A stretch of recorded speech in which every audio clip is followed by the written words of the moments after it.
प्रणाम आचार्य जी। स्वास्थ्य को लेके कुछ दिक्कतें थी, आपसे मेरी बात हुई थी तो मन में कुछ शंकाएं सी रहती हैं। मन एकाग्र नहीं होता, तनाव बना रहता है और कई इश्यूज वगैरह जैसे पारिवारिक दायित्व जो है वो पूरे नहीं हो पा रहे। कुछ और भी अड़चने आ जाती हैं सामने, तो कुछ उसका समाधान। समाधान तो बताया था पूरा पूरा है। सही व्यस्तता है। आपसे बात करके मैंने वो पूरी बात ही लिख दी थी एक ट्वीट में, अनमोल ने भेजी होगी आपको आगे।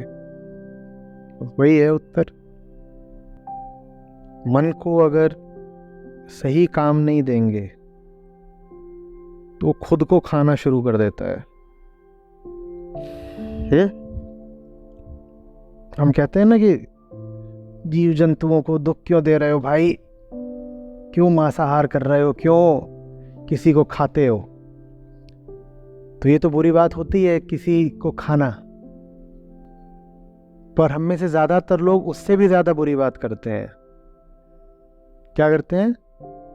हम खुद को खाते हैं और खुद का हमें ऐसा चस्का, ऐसा जायका लग जाता है कि फिर हम सही काम करते ही नहीं। क्योंकि सही काम करा तो खुद को खाना छोड़ना पड़ेगा। सही काम करा नहीं कि खुद को खाना छोड़ना पड़ेगा। ज्यादातर लोग जो व्यर्थ की चीजों में लिप्त रहते हैं वो लिप्त ही इसीलिए रहते हैं।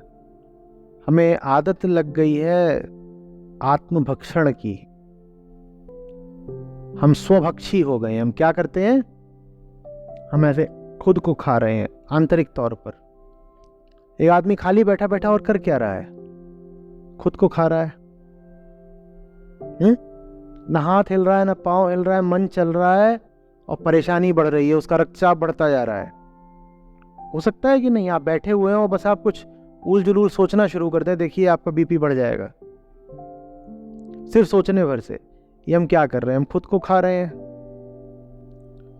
तो मन को सही काम दीजिए, नहीं तो वो एक गलत काम पकड़ लेता है जो है आंतरिक विध्वंस का। वो खुद को,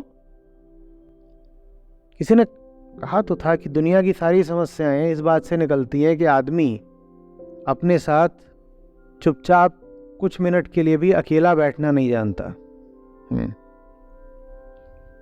अब जब वो चुपचाप नहीं बैठ सकता, अपने साथ वो सुकून अनुभव ही नहीं करता, तो कहीं ना कहीं हाथ चलाएगा, कुछ तोड़फोड़ करेगा, कुछ करेगा। और कहीं बाहर नहीं कर सकता तो खुद को ही तोड़ेगा। क्योंकि बाहर तोड़फोड़ करने में फिर भी ऊर्जा चाहिए, खुद को तोड़ने में ऊर्जा भी कम लगती है, टूट पूरी हो जाती है। नेगेटिव विचार ज्यादा चलते हैं। वो हमारी प्रकृति है। उससे बचने का एक ही तरीका है, सही काम में बिल्कुल झोंक दीजिए अपने आप को। हम कहते हैं ना नेगेटिव नेगेटिव, प्रकृति ही नेगेटिव है। उसमें डर, भूख, संशय, काम, क्रोध, जितनी चीजों को आप नेगेटिव बोलते हो वो सब तो प्रकृति में पहले से ही मौजूद होती है। तो सबसे बड़ी नेगेटिव चीज क्या है? ये जो हमारी शारीरिक माया है, ये सबसे बड़ी नेगेटिविटी है।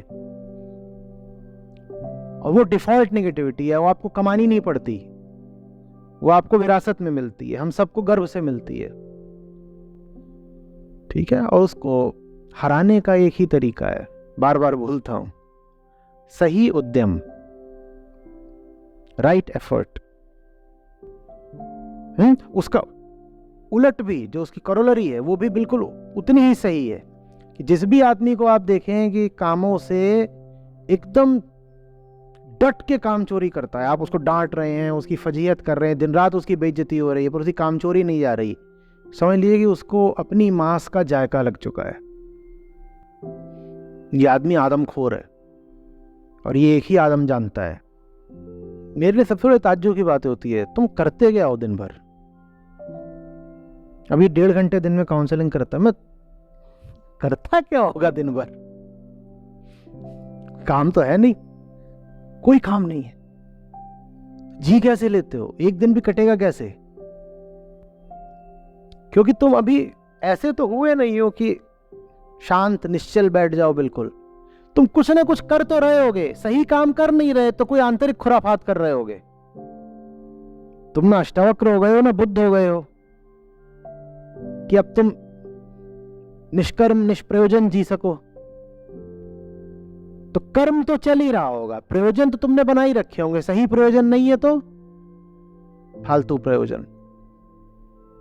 और सबसे फालतू प्रयोजन होता है भीतर ही भीतर खटना, भीतर ही भीतर अपने को ही बर्बाद करना। ये सोच रहे हैं, ये देख रहे हैं, इधर उधर लगे हुए हैं, ये सब क्या है? ये चीजें।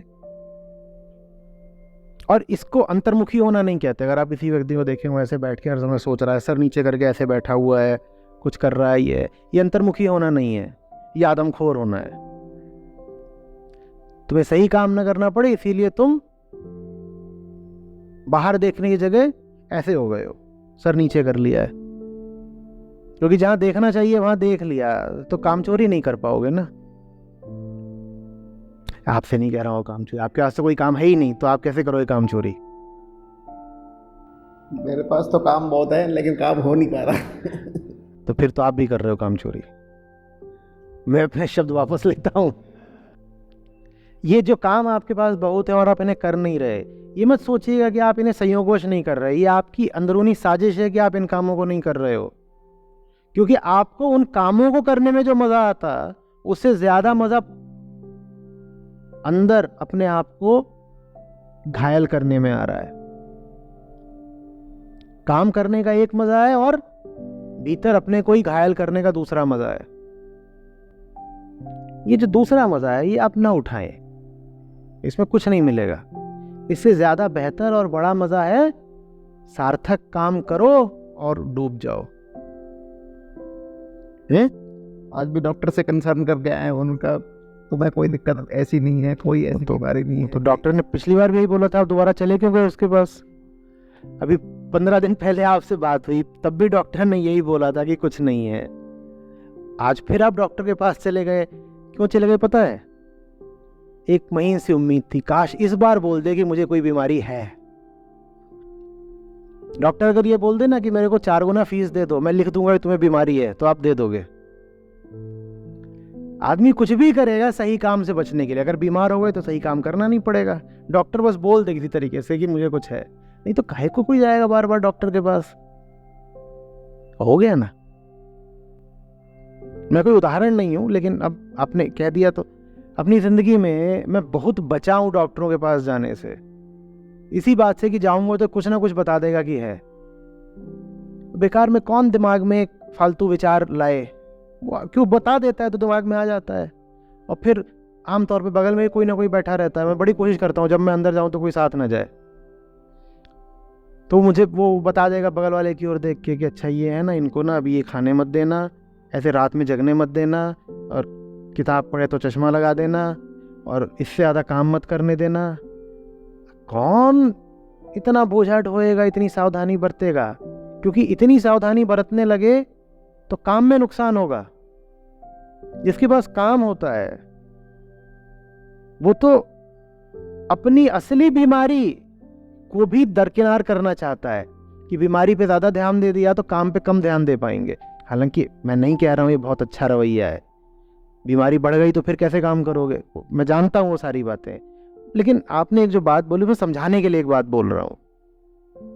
जो सार्थक कर्म की बात हुई, एक तो वह सूक्ष्म विचारों के स्तर का, कि अपनी थिंकिंग, जो अपने विचार चलते हैं उसको बिना लिप्त हुए देख पाना,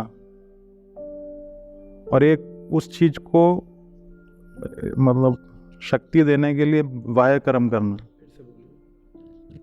जैसे सार्थक कर्म की बात आई तो सार्थक कर्म विचार के स्तर पे भी हुआ। जैसे सुनना है, आपको सुन रहे हैं या ग्रंथ पढ़ रहे हैं, एक कर्म हो गया। उससे जो समझा, वो समझ पकड़ तो आती नहीं, जल्दी से छूट जाती है। तो उसको बाहरी स्तर पे उसको जीवन में लाना, जिससे वो स्ट्रेंथन होगी, तभी वो समझ पकड़ में आएगी। यही यही सार्थक कर्म है। बस यही है, और जो समझते चलो, करते चलो, और बिना समझे करो मत।